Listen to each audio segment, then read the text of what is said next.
লোকে বলে ভাই 12 মাসে 13 পার্বণ। আরে অক্টোবর মাস তখন আসেইনি, দুর্গাপুজো লাগেইনি, বিশ্বকর্মা লাগেইনি, কালী পুজো লাগেনি, আমার জীবনে 12 মাস কেন লেগে রয়েছে? আজ মাথা ব্যথা, রোদে বেরোলে মাথা ব্যথা, মাইগ্রেন নিয়ে বাড়ি আসছি। বাড়ি এসে একটু ওষুধ খেয়ে শুচ্ছি, উঠে দেখছি নাক বন্ধ হয়ে গেছে। একটা নাক খুলতে খুলতে আরেকটা নাক বন্ধ হয়ে যাচ্ছে। সেটার জন্য স্নান করলাম, গরম জল নিলাম, মাথায় ভাপ নিলাম, করলাম, চুল পড়ে যাচ্ছে। বৃষ্টি হচ্ছে, স্যাঁতস্যাঁতে ওয়েদারে চুল পড়ে যাচ্ছে। চুলে রাত্রেবেলা ভালো করে হেয়ার ম্যাসাজ করলাম, হেয়ার অয়েল ম্যাসাজ করেছি, হট অয়েল। পরের দিন দেখছি সকালবেলা আমার জ্বর চলে এসছে। আজকে বমি, আজকে সর্দি, আজকে কাশি। এই আগের দিন মুভি দেখতে গেছিলাম না আগের দিন মুভি দেখতে, পরের দিন এসে পটি হচ্ছে, লুজ মোশন হচ্ছে। কিছু খাইনি কিন্তু বাইরে, নর্মাল ঘরের খাবার খেয়ে রাত জেগে মুভি দেখতে গেছি। পরের দিন এসে কি খাচ্ছি?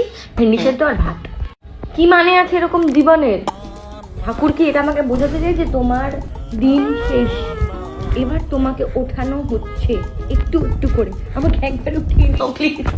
মানে একটু একটু তিলে তিলে তিলে মারবে। কি এমন পাপ করেছি তিলে তিলে মারছে আমাকে? এই যে মানুষ বলে পেট পরিষ্কার না হলে নাকি মুখে এসব বেরোয়। আমার তো হড়হড় করে বেরিয়ে গেছে সব।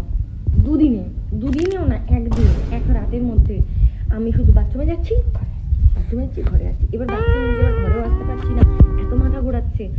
না কোনো লজিক আছে? এবার আমাকে একটু শান্তি দাও ঠাকুর প্লিজ, একটুখানি। আমি কদিন বাইরের খাবার একদম খাবো, আমি প্রমিস করছি।